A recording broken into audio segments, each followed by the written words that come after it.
একের পর এক জাতীয় ও আন্তর্জাতিক সাফল্য এনে দিলেও আজও সরকারি সাহায্য থেকে বঞ্চিত জলপাইগুড়ির মেয়ে শুভার্তি মাহাতো।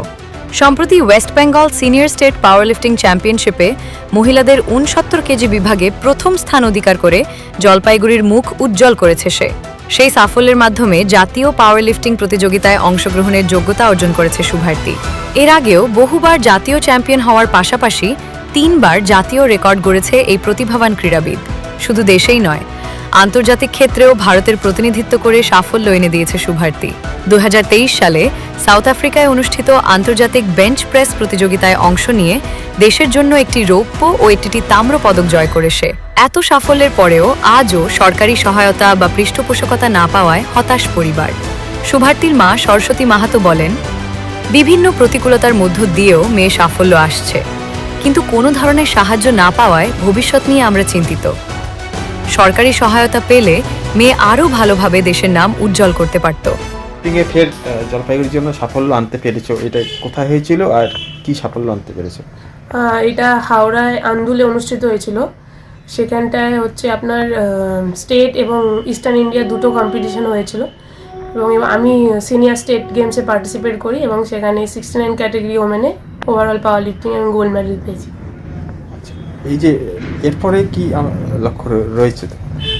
এরপরে এই স্টেটে যেহেতু আমি গোল্ড পেয়েছি, এখান থেকে ন্যাশনাল সিলেকশন আছে। আগামী মার্চ মাসে কর্ণাটকে অনুষ্ঠিত হবে সিনিয়র ন্যাশনাল পাওয়ার লিফটিং চ্যাম্পিয়নশিপ। তো আমি ওখানে যোগ্যতা অর্জন করেছি এবার এবং ওখানে পার্টিসিপেট করে এবং ভালো চেষ্টা করবো পারফরমেন্স করার। এই যে বিভিন্ন জায়গাতে পারফরমেন্স করে জলপাইগুড়ির জন্য ভালো উপহার আনছো, তো এবার আগামীতে দিনে আর কি করার লক্ষ্য বা কর্মক্ষেত্রে যাওয়ার বা কিছু সেক্ষেত্রে? এর আগেও আমি 2023-এ ওয়ার্ল্ড খেলে এসেছি, ওয়ার্ল্ড বেঞ্চ প্রেস চ্যাম্পিয়নশিপ, সেখানে সাউথ আফ্রিকাতে হয়েছিল এবং দেশের হয়ে সিলভার মেডেল পেয়েছি। তো এইভাবে খেলে যাচ্ছি। আগামীতে আরও ন্যাশনালগুলো থাকবে, সেখানে কম্পিটিশন করব এবং জবের ক্ষেত্রে বলতে চেষ্টা করে যাচ্ছি। যদি কেউ এগিয়ে আসে গভর্নমেন্টের তরফ থেকে তাহলে ভীষণ ভালো হয়, কারণ এই গেমটার ওপর প্রচুর খরচার ব্যাপার আছে।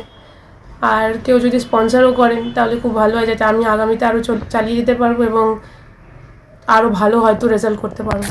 অনেকটাই খুশি। আমি চাই এইভাবেই খেলে যাকো আর কি।